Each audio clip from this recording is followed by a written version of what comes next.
भाजपा में शामिल हुए वरिष्ठ नेता व पूर्व मंत्री मेजर विजय सिंह मनकोटिया ने धर्मशाला में प्रेस वार्ता करते हुए कहा कि काफी समय तक निर्दलीय भी रहा, अब बदली हुई परिस्थितियों में अब भाजपा में शामिल हुआ हूं। उन्होंने कांग्रेस पर निशाना साधते हुए कहा कि न कर्म है न धर्म है, यह पार्टी पूरी तरह से खत्म है। उन्होंने कहा कि कांग्रेस के बड़े नेता बेल पर चल रहे हैं, उनकी पार्टी की अब यह क्वालिफिकेशन बन चुकी है।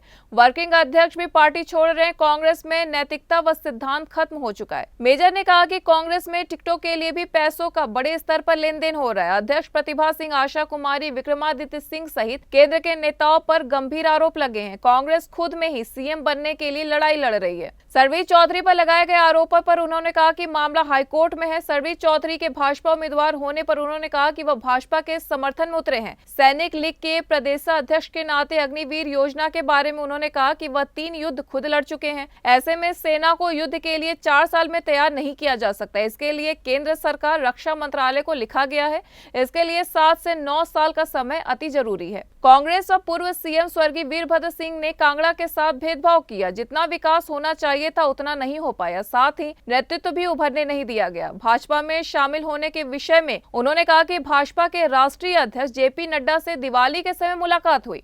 उन्होंने दिवाली के लिए बुलाए। इस दौरान हर्ष महाजन भी मौजूद रहे। राजनीति में सभ्यता कल्चर खत्म हुआ लगता है, लेकिन राष्ट्रीय अध्यक्ष के घर में देखने को मिला। मेजर ने कहा कि हमारा लक्ष्य पीएम मोदी के हाथों को मजबूत करने के लिए काम करना है। वह पीएम मोदी के वर्किंग स्टाइल से काफी प्रभावित हुए। मेजर ने 2024 के लिए मोदी वंस मोर का नारा भी दिया। उन्होंने कहा कि पीएम नरेंद्र मोदी जिस दिशा में देश को ले जा रहे हैं, उसके लिहाज से प्रधानमंत्री आगामी 5 वर्षों के लिए भी बेहद जरूरी है। पीएम ने अंतर्राष्ट्रीय स्तर पर अपने देश की ख्याति बढ़ाई और उनके वर्किंग स्टाइल को विश्व के बड़े बड़े देशों में लोहा माना जा रहा है। मैंने इस प्रेस भेंट वार्ता में इसके ऊपर जो जिक्र किया वो ये था कि बड़े दुख की बात है कि आजकल इस देश की और प्रदेश की राजनीति में ऐसे ऐसे लोगों का नेतृत्व जो है वो उभारा जा रहा है जो खुद अपराधी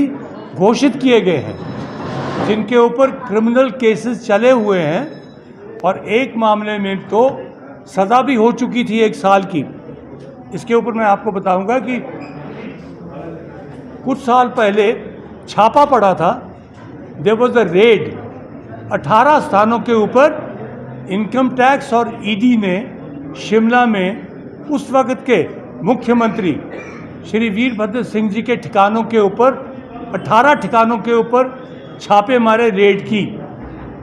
कोई हेरा फेरी, पैसे का लेन देन, मनी लॉन्ड्रिंग का मामला बन रहा था। और उसके बाद जो उनके पास सबूत बरामद हुए उसके आधार पर उन्होंने जाके फिर ये उनके अगेंस्ट एक केस दिल्ली हाई कोर्ट में दर्ज कर दिया।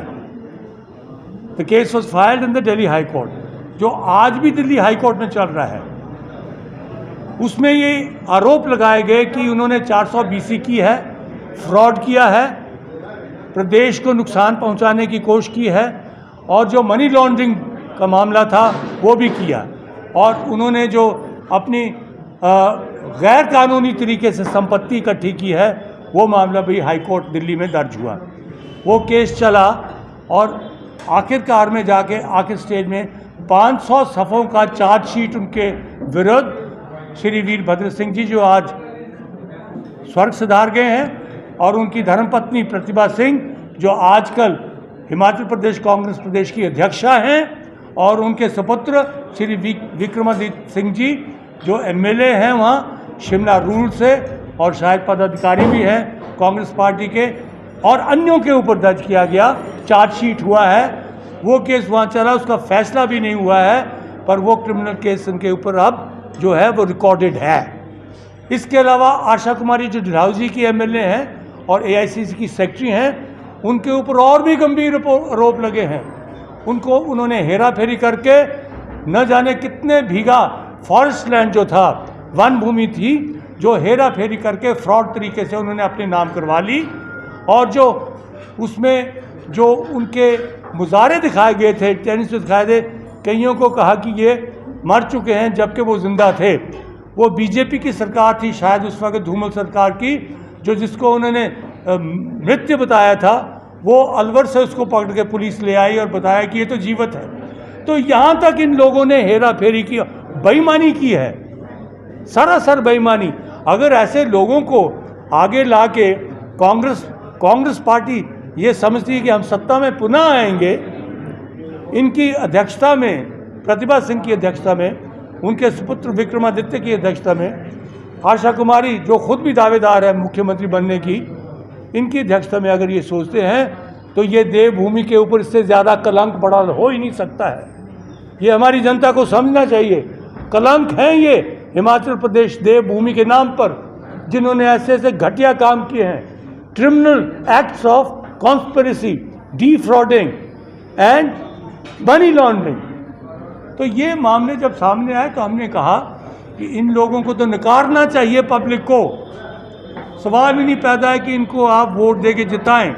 ऐसे नेतृत्व को लानत है, ऐसे नेतृत्व को। ये मैं बार बार इस चीज़ को दोहराता हूँ। आपने कहा है कि कांग्रेस में ना कर्म बचा है ना धर्म, और साथ ही अब जो है कांग्रेस खत्म होने की कगार पर है और मुख्यमंत्री की वोट भी कांग्रेस में छिड़ी हुई है। मैं शुरू से ही कहता आया हूँ कि यहाँ तो हेरा फेरी चलती है, 2 नंबर का धंधा चलता है, दलाली यहाँ चलती है। आपको याद है कई बार जब मैंने प्रेस कॉन्फ्रेंस की इस चीज़ को बार बार दोहराया, लेकिन अब इसकी पुष्टि किसने की? श्री हर्ष महाजन, जो बड़े करीबी थे मुख्यमंत्री वीरभद्र सिंह जी के, अब तक करीबी थे, अतिरिक्त अध्यक्ष भी थे कांग्रेस पार्टी के, काजल जी से, जैसे पवन काजल जी थे, वो भी बीजेपी में आ गए, हर्ष महाजन जी भी बीजेपी में आ गए। तो हर्ष महाजन जी ने मेरे ख्याल शिमला में प्रेस कॉन्फ्रेंस की थी, उसमें खुद उन्होंने कहा कि मैं तो करीबी से बैठकर देखता रहा हूँ कि पैसे का लेन देन हो रहा है टिकटों के लिए, और वो लाखों में नहीं हो रहा था जो उन्होंने कहा, करोड़ों में हो रहा था।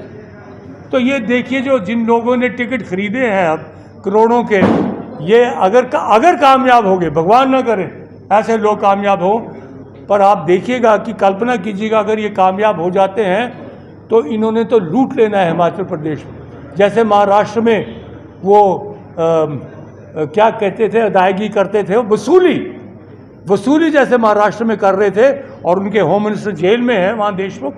ऐसी वसूली पहले भी करते हैं, अब भी कर लेंगे, ये छोड़ेंगे नहीं, पब्लिक को कंगाल करके छोड़ेंगे, खुद करोड़पति बन जाएंगे। दौड़ तो यही है कि करोड़पति पहले कौन बने। तो ये बातें हैं जो मैं समक्ष रखना चाहता हूँ। भाजपा में आप शामिल हुए और जो कैबिनेट मंत्री है आपका हल्का रहा है शाहपुर, वहाँ से आप पर मानहानि का दावा भी उन्होंने किया है और आपने भूमाफिया के आरोप लगाए थे। क्या आप चुनाव प्रचार में उतरेंगे और कैसे डील करेंगे? देखिए, मैंने पहले कह दिया, स्पष्ट कर दिया है कि पार्टी के अंदर हूँ मैं। जहाँ भी पार्टी का नेतृत्व अब मुझे कहेगा कि आपने चुनाव प्रचार करना है और हर कैंडिडेट लिए करना है, तो मुझे कोई इसमें गुरेज नहीं है। मैं पार्टी के प्लेटफॉर्म में खड़ा होकर किसी भी कैंडिडेट के लिए मैं वोट मांगूंगा, समर्थन मांगूंगा, उसमें मुझे कोई गुरेज नहीं। News desk N1 live.